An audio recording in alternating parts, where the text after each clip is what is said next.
I blinded Andrew from Audeant on one of your wines, and it was so fun to hear his reaction.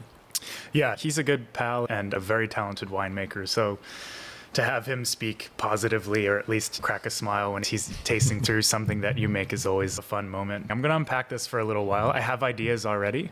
When you're blind tasting, you're always like, sometimes one of the pitfalls is that you try to play the player versus play the wine. And so understanding that there might be some semblance of a connection on this one, my brain's already like firing on those synapses, but I just want to take it at face value. So we'll look at it over the next couple minutes, if that's all right. Oh, of course. Shall I reveal the blind wine? Oh yeah, we gotta do that, huh? Well, it's a rosé.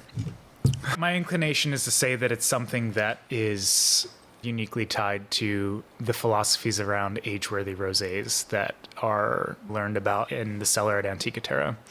Age-worthy rosés, to me, kind of showing you that, hey, the shelf life on this doesn't need to be so quick. You can see some really beautiful development, whether it's, even in orange wines kind of as well, seeing that there's longevity to them and they are so versatile and kind of these complex creatures as they age too, which is really fascinating.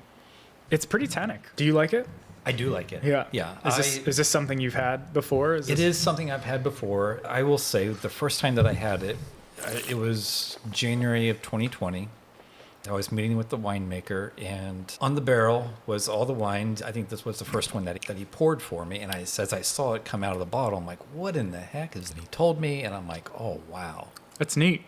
What's kind of cool about this is that it moves between sweet and savory a little bit. I feel like there's some difference in kind of aging vessels here too, maybe, but the skin contact on it is such a lovely color, but the tannin profile is pretty distinctive.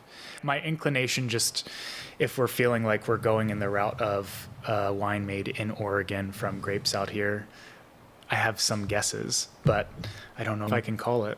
Let's do a reveal. So I think you should call this like a rosé of Gamay Noir, just to get back at Andrew. There he is. Yeah. Is this a rosé of Gamay Noir? No, it's a rosé of Pinot Noir. Obviously, there's a connection there. Andrew's a fantastic winemaker, and he's doing some really special stuff. Thank you for sharing this. I've actually maybe had one or two of the wines from this new project, and I've loved everything I've had. Very cool. Thank you for sharing.